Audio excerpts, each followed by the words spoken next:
Welcome back to the third and final part of Paddock Pass here in Azerbaijan. Now, it was a crazy race for everybody today, probably none more so. Well, actually, none more so than Daniel Ricciardo. Everyone had a crazy race, let's just leave it at that. Kevin Magnussen in the Haas, in the points. Like so many drivers today, at one point it looked like it was all over with no chance of a decent result. But I think you will be able to see from the smile on his face just what it means to him after what was a really difficult weekend for Haas, but ultimately points at the conclusion. I'm very happy. I mean, P7 more than we had hoped for.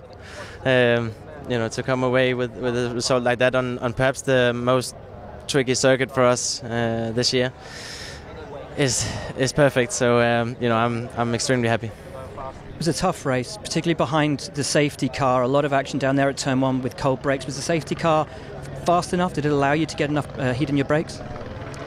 It was very slow. I think, you know, compared to the time that we had as the Delta.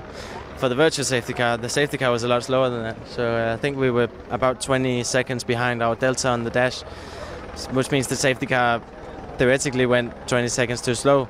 So you know, it's difficult when the tires are like that. But in the end, it played into my hands that people made mistakes, and you know, I'm just happy how it turned out. Now, one driver who I think had every right to be really disappointed today was Felipe Massa. At one point, he was leading Lance Stroll, and it looked, to all intents and purposes, like it could have been a Williams 1-2. Ultimately, after the restart, after the red flag, Massa's car just wasn't the same. There was an issue at the rear. He had to retire. Absolutely gutting for the Brazilian on what could have been a day that saw him return to the top step of the podium. Felipe, on a day in which this could have been a podium for you and the team, how galling is it to be standing here right now? So disappointed, man. So the race was going the perfect way for me today, with the starts, with the overtakings, with the pace, and now, you know, we're out for failure in the car and the suspension. You know, on the restart, the car was shaking completely. I was not quick in the straight, and the cars was passing me around. And so disappointed, to be honest, because today we had a lot of points in our pockets with both cars, maybe a podium. So yeah, it's really a shame. Talk to us about the restarts. You've been around this sport for a long time. How did you find the driving on those restarts? Obviously cold brakes going down into turn one.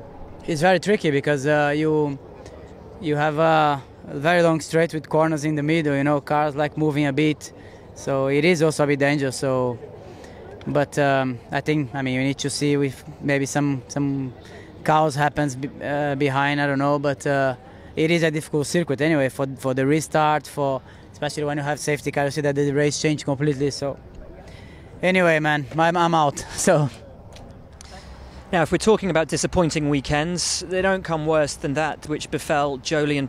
Of course, he came here with rumours swirling about his future at the team and whether he'll still be here even after the mid-season break, let alone next year.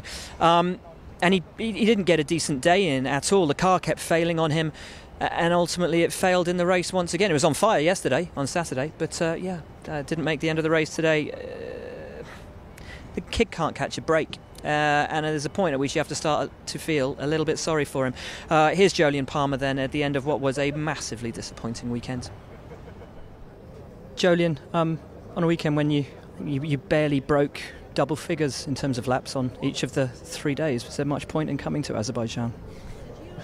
Well, honestly, I didn't qualify and I barely raced, so not really. I think I did about 30 laps total over 3 days. It's been probably the lowest I've ever done in a weekend. I had a good feeling in the car on Friday. I think everything was feeling pretty reasonable.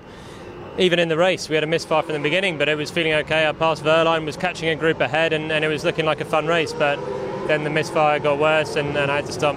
That was it. It was the misfire that did you in the end. Yeah, we had it since the way to the grid. So I knew already it was going to be. You cross your fingers that you can get to the end, but obviously we didn't get very close to it. And the irony, of course, is that this is exactly the kind of race you were hoping for. Crazy race, lots of retirements, lots of safety cars. Could have been your day. Exactly. I mean, that's the frustration now watching it, because starting 20th, we don't have the pace to be in the top 10, but like I said yesterday, this is the sort of place where anything can happen. Sure enough, everything is happening. People are taking themselves out left, right and centre. So I think if you do 51 laps just without incident, then probably today you can be in the points, but we couldn't, so that's it. So that is your lot from Paddock Pass at the end of a great weekend. We love it here in Azerbaijan. The track finally came good, and we saw a pretty insane afternoon of running around here in the city circuit of Baku. I've enjoyed it massively. Absolutely exhausted. Probably going to go and see if I can get a burger and some ice cream with Lance Stroll. Brilliant result for Daniel Ricciardo. Great comeback drive for Valtteri Bottas. Phenomenal performance by Lance Stroll. And an incident between Lewis Hamilton and Sebastian Vettel, which could well play out for the rest of this season, and certainly I think will be a talking point long into the future. We'll be back in 2 weeks' time in Austria.